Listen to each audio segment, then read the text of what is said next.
Assalamualaikum warahmatullahi wabarakatuh. Pada video ini, kami dari kelompok 8 yang terdiri dari Muhammad Saiful, Carmila Forensa Taiseran, dan Indah Fitriyanti akan menjelaskan mengenai laporan keuangan konsolidasi masalah khusus untuk memenuhi tugas kelompok mata kuliah Akuntansi Keuangan Lanjutan 2 dari dosen pengampu Bapak Sutandio, SEMAK.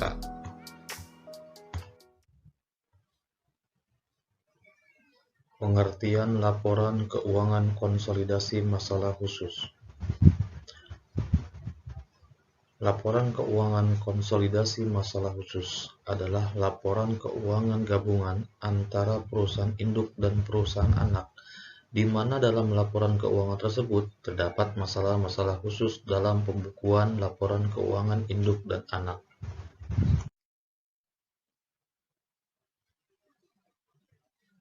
Masalah-masalah khusus dalam laporan keuangan konsolidasi. 1. Laba antar perusahaan atau intercompany profit. 2. Obligasi antar perusahaan, intercompany bond holding. 3. Saham preferred dan saham biasa anak atau subsidiaries with preferred and common stock. 4. Dividen saham anak atau stock dividend by subsidiary.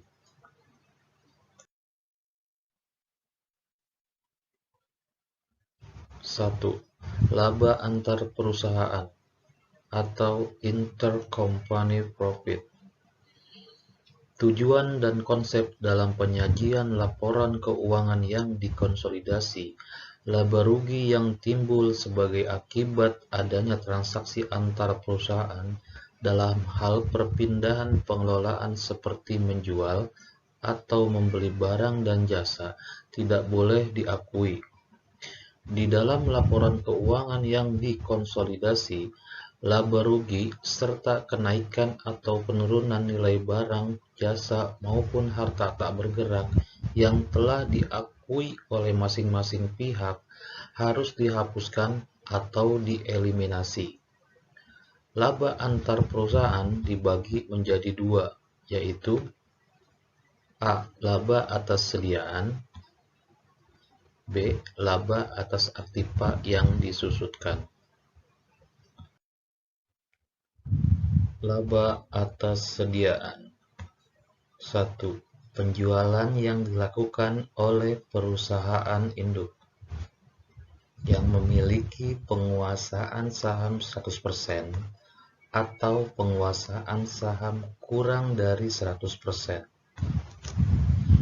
Semua perusahaan dengan penguasaan saham sebesar 100% atau kurang dari 100%, baik menggunakan metode equity maupun metode cost, sistem pencatatannya adalah sama, yaitu sebagai berikut. Perhatikan contoh ini. PT Induk menjual kepada PT Anak barang dagangan seharga 20.000. Harga perolehannya adalah 12.000, yang berarti PT Induk memperoleh laba sebesar 8.000. Perhatikan kertas kerja di bawah ini. PT Anak telah mencatat persediaan 20.000. Karena PT Induk telah memperoleh laba atas penjualannya kepada PT Anak, maka laba tersebut harus dieliminasi. Maka itu, persediaan harus dikurangi dengan laba agar menjadi nilainya sesuai dengan harga perolehan PT Induk. 2. Penjualan yang dilakukan oleh perusahaan anak. Penguasaan saham 100% atau penguasaan saham kurang dari 100%. Contoh, PT Anak menjual kepada PT Induk barang dagangan seharga Rp20.000. Harga perolehannya adalah Rp12.000, yang berarti PT Anak memperoleh laba sebesar Rp8.000. Perhatikan kertas kerja di bawah ini.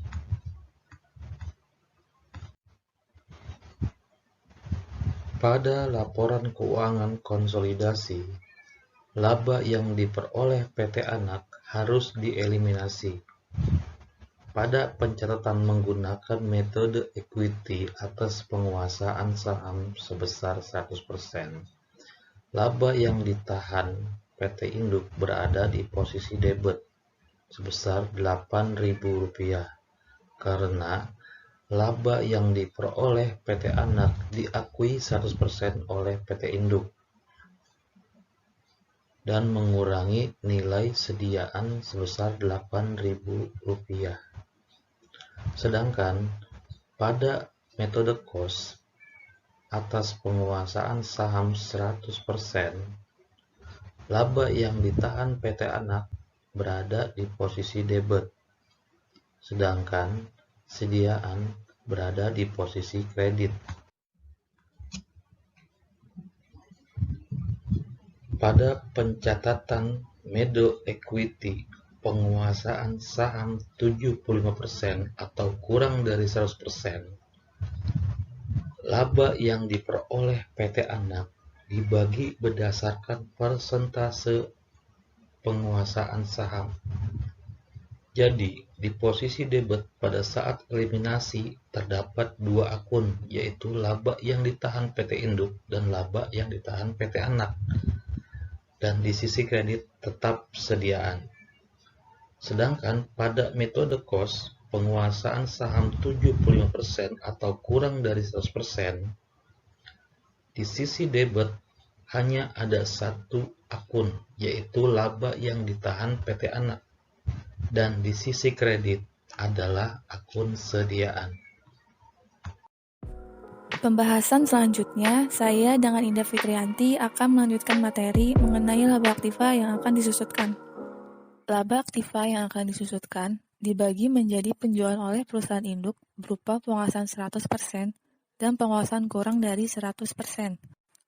Semua perusahaan dengan penguasaan saham sebesar 100% atau kurang dari 100%, baik menggunakan metode equity maupun metode cost, sistem pencatatannya adalah sama.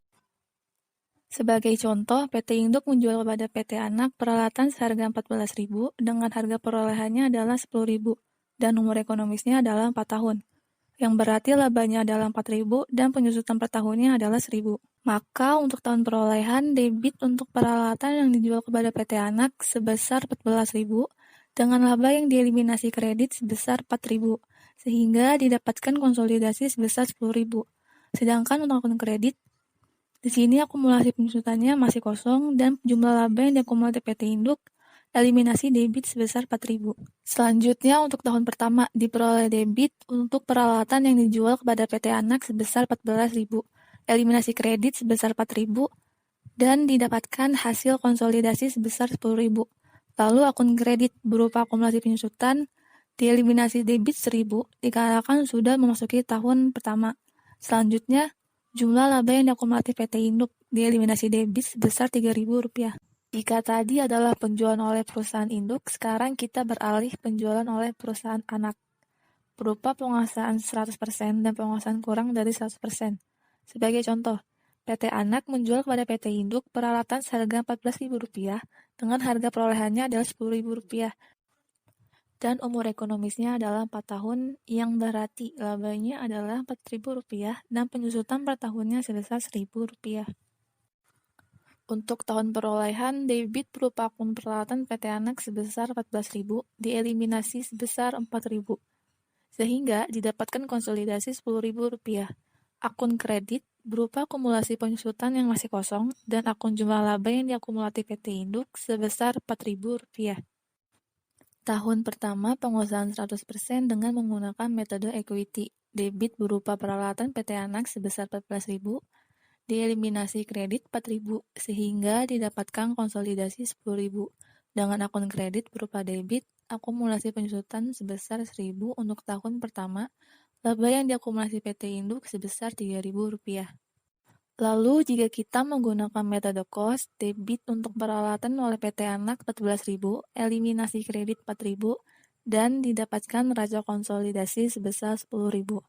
Dengan akun kredit berupa akumulasi penyusutan 1.000, laba yang diakumulasi 3.000, dan kenaikan laba yang diakumulasi PT Induk yang masih kosong.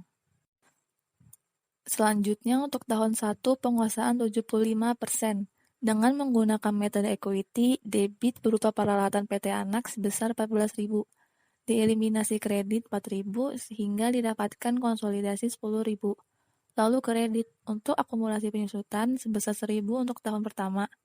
Laba yang diakumulasi PT Induk sebesar 2.250 yang didapatkan dari hasil 75% dikali 3.000. Dan laba yang diakumulasi PT Anak sebesar 750 didapatkan dari hasil 25% dikali 3.000. Lalu jika kita menggunakan metode cost, debit untuk peralatan oleh PT Anak 14.000, eliminasi kredit 4.000, dan didapatkan neraca konsolidasi sebesar 10.000. Dengan akun kredit berupa akumulasi penyusutan 1.000, laba yang diakumulasi 3.000, dan kenaikan laba yang diakumulasi PT Induk yang masih kosong. Selanjutnya, obligasi antar perusahaan atau intercompany bond holdings. Untuk masalah obligasi antar perusahaan, metode pencatatannya hanya dibedakan berdasarkan pada penjualan oleh perusahaan induk dan penjualan oleh perusahaan anak. Di sini dapat kita lihat contoh penjualan oleh perusahaan induk. PT Induk mengeluarkan obligasi 1.000 lembar seharga Rp100 dengan jangka waktu 10 tahun. PT Anak membeli 100 lembar seharga Rp9.400. Untuk tahun pertama, debit berupa akun investasi obligasi pada neraca PT Anak sebesar Rp9.400, dieliminasi kredit sebesar Rp9.400, sehingga konsolidasi Rp0. Selanjutnya, akun kredit untuk utang obligasi PT Induk sebesar Rp100.000 yang diperoleh dari 1.000 dikali 100. Lalu dieliminasi debit 10.000 dari 100.000 dibagi 10 untuk jangka waktu 10 tahun. Selanjutnya diskonto obligasi sebesar 8.000 didapat dari 80% dikali 10.000, dieliminasi kredit 800 dari 8.000 dibagi 10 tahun. Terakhir, laba yang diakumulatif PT Induk dieliminasi debit 200 yang didapat dari 10.000 dikurang 9.400 dikurang 800. Jika tadi oleh perusahaan induk, maka sekarang kita beralih penjualan oleh perusahaan anak. Sebagai contoh, PT Anak mengeluarkan obligasi 1.000 lembar seharga Rp100 dengan jangka waktu 10 tahun, lalu PT Induk membeli 100 lembar dengan harga Rp11.000. Maka untuk tahun pertama, debit berupa akun investasi obligasi pada neraca PT Induk sebesar Rp11.000. Dieliminasi kredit sebesar Rp11.000, sehingga konsolidasi Rp0. Selanjutnya, akun kredit untuk utang obligasi PT Anak sebesar Rp100.000 yang diperoleh dari 1.000 dikali 100. Lalu dieliminasi debit 10.000 dari 100.000 dibagi 10 untuk jangka waktu 10 tahun. Selanjutnya, premi obligasi sebesar 8.000 didapat dari 80% dikali 10.000, dieliminasi debit 800 dari 8.000 dibagi 10 tahun. Terakhir, laba yang diakumulatif PT Anak dieliminasi debit 200 yang didapat dari 11.000 dikurang 10.000 dikurang 800.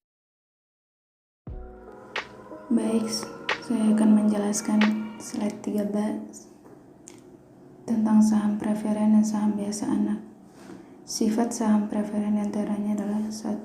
Tidak kumulatif dan tidak berpartisipasi, di mana klien terhadap kekayaan bersih perusahaan sebatas nominalnya. Yang kedua, kumulatif dan tidak berpartisipasi atau KTB. Klien terhadap kekayaan bersih perusahaan sebatas nominalnya dan punya hak atas dividen. 3. Tidak kumulatif dan berpartisipasi penuh, di mana hak atas dividen hanya apabila perusahaan mengalami laba saja. Yang keempat, kumulatif dan berpartisipasi penuh mencakup hak atas kekayaan bersih dan laba.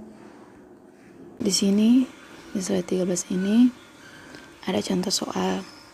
Diketahui struktur modal anak adalah sebagai berikut. 6% saham preferennya 5.000 lembar kali 10.000, makanya hasilnya 50.000. Diketahui saham biasa 10.000 lembar kali 10 rupiah, makanya 100.000. Saham biasa 10.000 lembar. Ayo saham biasa 5.000, laba yang ditahan 45.000. Jumlah dari semuanya menjadi 200.000. Nah, untuk menjawabnya, yang pertama kita membuat tabel tidak kumulatif dan tidak berpartisipasi atau TKTB. Yang diketahui kan nominal saham dalam saham preferennya mendapat 50.000, saham biasanya 100.000, jumlah semuanya jadi 150.000. Ego saham dia masuk pada saham biasa 5.000, jumlahnya tetap 5.000. Laba yang ditahan masuk dalam saham biasa 45.000, jumlahnya 45. Jumlah total dari saham preferen yang karena diketahui cuma nominal saham jadinya 50.000. Jumlah dari saham biasa jadinya 150. Jumlah total dari seluruhnya jadi 200.000. Tabel yang kedua, tidak kumulatif dan tidak berpartisipasi TKB. Yang sudah kita ketahui nominal sahamnya kan masuk dalam saham preferennya 50.000. Saham biasanya 100.000, totalnya 150.000. Ayo saham tetap masuk pada saham biasa 5.000. Untuk laba yang ditahan 6% dari 50%-nya 50.000. Jadi dalam saham preferennya 3.000, saham biasanya 42.000. Jumlah semuanya 45.000. Jumlah total saham preferen jadinya 53.000. Saham biasa totalnya 147. Jumlah semuanya tetap 200.000.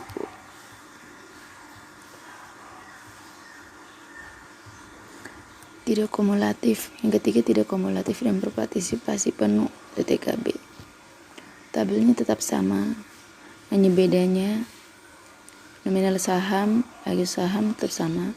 Perbedaannya pada laba yang ditahan, yaitu 5/15 harus dikali 45%. Hasilnya 15.000. Jumlah sama 10 kali 15 kali 45.000, 10/15 kali 45.000. Saham biasa 30.000. Jumlah saham preferen 65.000. Saham biasanya 135, jumlahnya 200.000. Kumulatif dan partisipasi penuh nominal saham preferen 50, saham biasa 100. Tetap sama, hanya bedanya laba yang ditahan 6% kali 50.000. Sisa 5/15 kali 42.000, 10/15 kali 42.000. Sini 3.000, 4.000. 10/15 kali 42.000 jadi 28.000. Total saham preferen 67, saham biasa 103.200. Terima kasih. Baik, yang keempat, dividen saham anak atau stock dividen by subsidiary. Pembagian dividen yang dilakukan oleh perusahaan anak berupa saham tidak mempengaruhi kepemilikan perusahaan induk. Contoh soalnya, induk membeli 4.000 lembar saham anak dengan kursnya 175%. Posisi modal anak adalah sebagai berikut.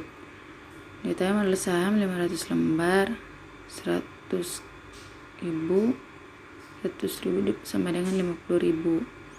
Laba yang ditahan 27.500.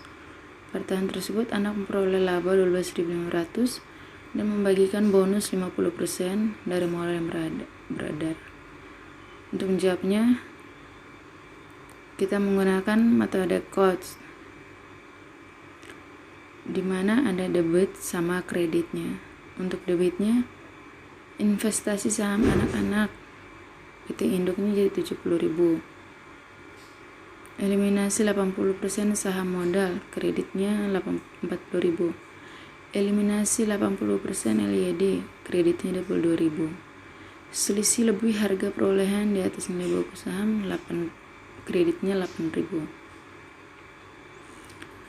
Untuk kredit, modal saham anak eliminasi PT Anak 50.000, hak memegang saham 40.000, masuk dalam debit. Minoritas 20%, neraca konsolidasinya 10.000. LED anak eliminasi 80%, 27.500. Hak memegang saham debit 22.000, minoritas 20%, neraca konsolidasi 5.500. Atas dasar ketentuan tersebut di atas, maka bentuk daftar laju penyusunan neraca konsolidasi menurut harga perolehan akan nampak sebagai berikut. Keterangan untuk debit investasi saham anak-anak, eliminasi 80% saham modal, eliminasi 80% LED, selisih lebih harga perolehan di atas nilai buku saham. Eliminasi saham-saham anak PT Induk 70.000, eliminasi 80% saham modal anak, dia masuk dalam debit juga 60.000. Eliminasi 80% LED masuk dalam debit 2.000. Selisih lebih harga perolehan di atas nilai buku tambahan masuk dalam kredit 8.000. Untuk bagian kreditnya, modal saham anak eliminasi 80.000 pada PT Anak 75.000. Eliminasi 80% saham anak, debitnya 60.000.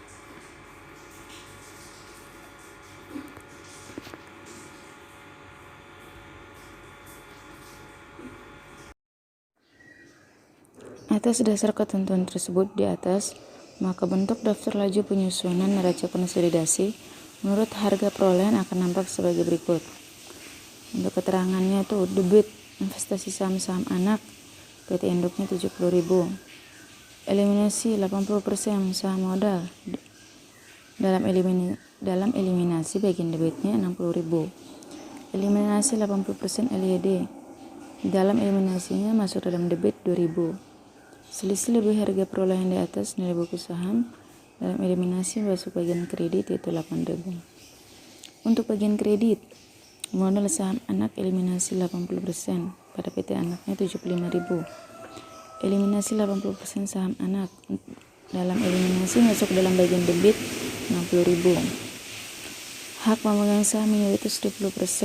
Dalam neraca konsolidasinya menjadi 15.000. LED anak eliminasi 80%, dalam PT Anak 15.000. Eliminasi 80% masuk ke eliminasi, itu bagian debitnya jadi 2.000. Hak minoritas 20% tetap masuk dalam neraca konsolidasi 3.000. Kenaikan saldo LED induk dari 80% kali 12.500 dalam neraca konsolidasinya menjadi 10.000.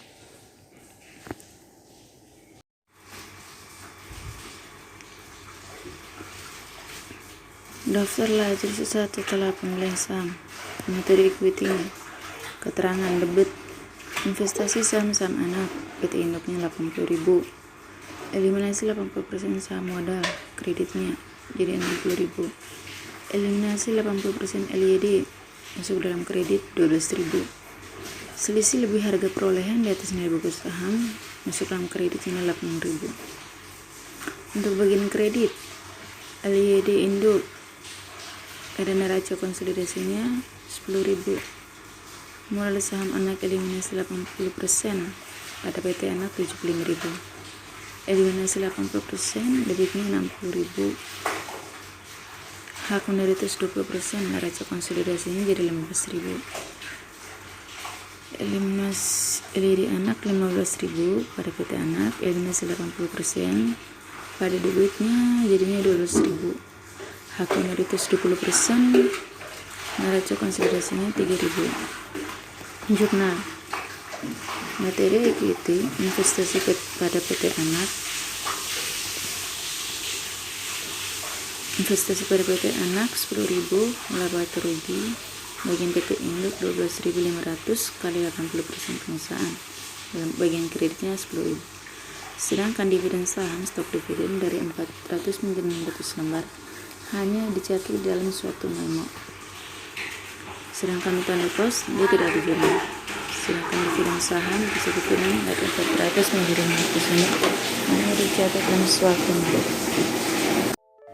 Terima kasih atas perhatiannya, kurang lebih mohon maaf.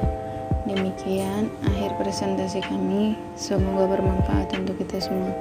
Semoga apa yang disampaikan barusan ada awal untuk kita menerjang badai kehidupan.